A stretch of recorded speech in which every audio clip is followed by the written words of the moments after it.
Vocês estamos aqui para mais uma videoaula, portanto, peguem seu livro de português, certo?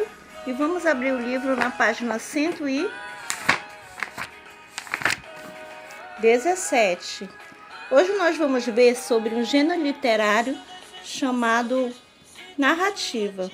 O que é uma narrativa?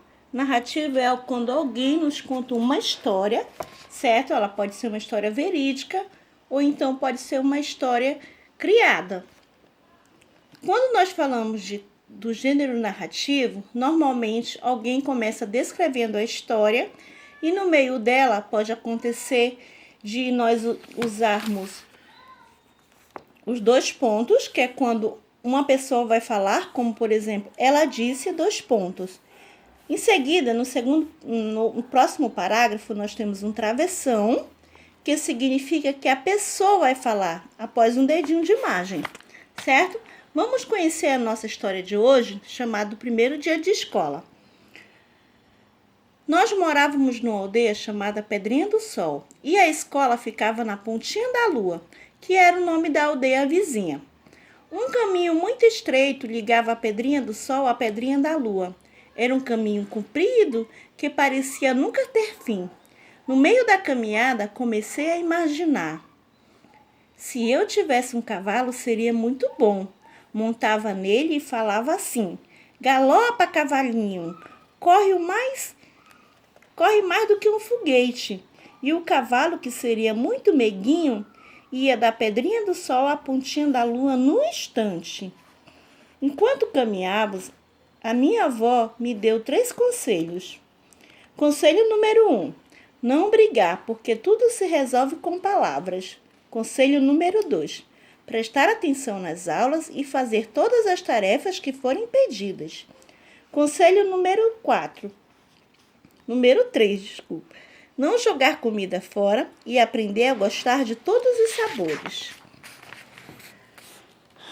A escola da Pontinha da Lua era pequenininha. Tinha uma sala, um telhado, uma chaminé e uma porta. 3 janelas, um pátio em volta da sala e um pé de tilha imenso perto do muro. Minha avó bateu 3 vezes na porta fechada e eu vi no fundo do muro muitas carreirinhas de formigas, carregando sementes e pedacinhos de folhas. Sem querer, comecei a chorar. Por que você está chorando, meu amor? Perguntou minha avó com voz meiguinha. Estou com muita dor de barriga, quero ir embora. Manda o medo dar uma volta. O medo gosta muito de atrapalhar os pequenos e os grandes, os novos e os velhos. Não ligue para esse medo que está rindo de você e já está me irritando. Depois pousou uma mão sobre a minha cabeça e disse zangado: Ô medo, vai cuidar da sua vida. Vai. Se você não tem nada para fazer, vá tirar uma soneca. Vá embora. Não nos aborreça, desapareça. Eu vi o medo desaparecer. Era uma mancha branca, parecia como uma nuvem. Agarrei com força a mão da minha avó e fiquei mais calmo. Dona Deolinda, que tinha muitos anos, cabelos brancos e vestia uma bata branca, era a única professora da escola da Ponta da Lua. Ela ficou muito feliz por nos ver. A minha avó, que era muito despachada, disse a ela: Senhora professora, este é o meu neto Júlio, que quer ser aluno muito atento e educado. É um rapaz com muita inteligência, com muita imaginação. Larguei a mão da minha avó, entrei muito apressado na sala, carregando a pasta e a lancheira. E fui sentar numa cadeira ao lado de um colega que eu não conhecia. Reparei que já tinham caído 2 dentes dele e que ele também estava muito aflito. A professora fechou a porta e o calor das mãos pequenininhas da minha avó começou a fazer-me uma falta imensa. Tirei da minha pasta um lápis comprido, muito bem apontado, uma borracha, um apontador azul, cadernos, o livro de leitura do meu primeiro ano e uma caixa com 12 lápis de cor. Tudo novo, tudo tão lindo. Esse texto é o primeiro dia de aula de Antônio Mota, ilustrações originais de Paulo Garlindo, São Paulo, editora Leia. Viram? Então, esse texto narra o primeiro dia de aula de uma criança, né? E, principalmente, o cuidado da avó, o carinho em acalmá-lo, em protegê-lo, em mostrar a ele que tudo ia ficar bem, certo? Então, é assim que os nossos avós agem, como pessoas maravilhosas que nos protegem e cuidam de nós. Vocês vão fazer para mim a atividade da página 120, que é essa interpretação textual, e também da página 121. Na página 122, o livro nos traz um pouco de ética, né? Que é o respeito e a valorização ao idoso. Muitos dos idosos, muitas vezes, são esquecidos, eles são abandonados, ou até mesmo maltratados pelos seus familiares. Foi por isso que pessoas muito dedicadas fizeram o Estatuto do Idoso, que foi aprovado em 2003. Esse documento traz todos os direitos que as pessoas acima de 60 anos têm na nossa sociedade. Você sabe quais são os direitos definidos pelo Estatuto? Vamos conhecer alguns deles? Todo idoso tem direito ao trabalho, a se profissionalizar e a exercer sua profissão sem discriminação. O idoso não vale menos do que um novo, porque ele tem mais experiência, ele tem mais sabedoria. Então, nós temos que levar isso muito em consideração. Todo idoso tem direito à educação, à cultura, esporte e lazer. Os locais devem ser adequados para receber os idosos. Todo idoso tem direito a atendimento preferencial no sistema de saúde, o SUS.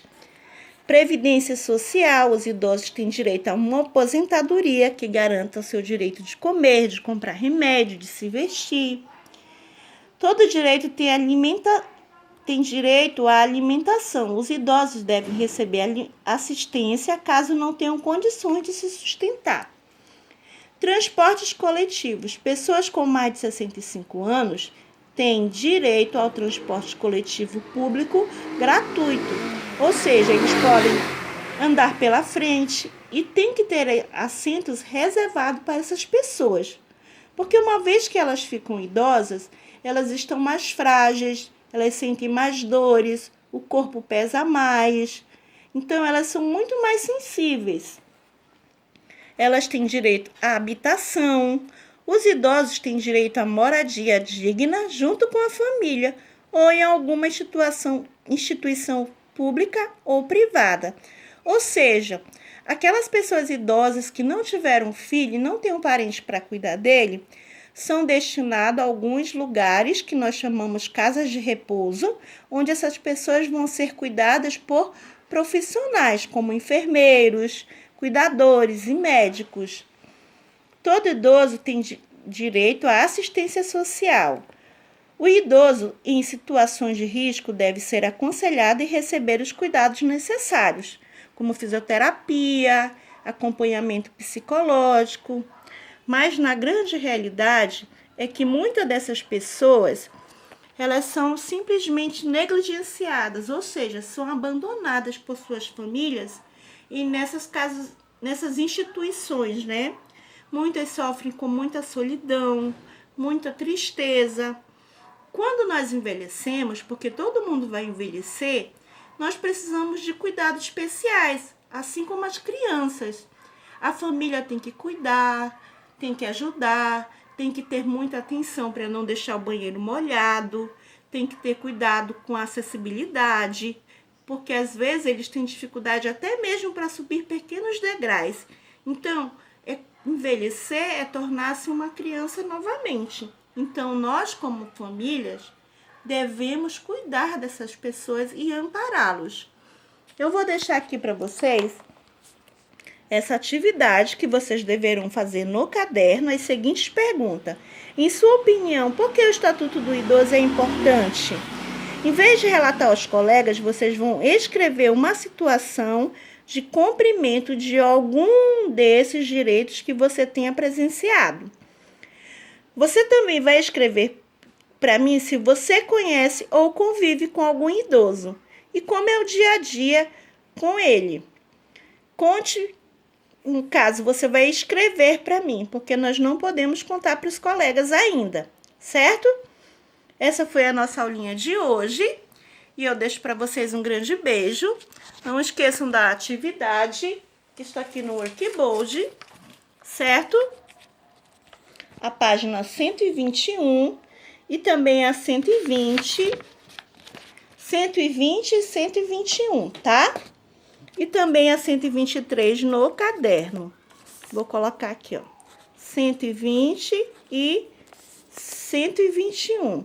E a 123 que vocês vão responder para mim no caderno. Essa foi a nossa aulinha de hoje. Eu deixo um grande beijo e tchau.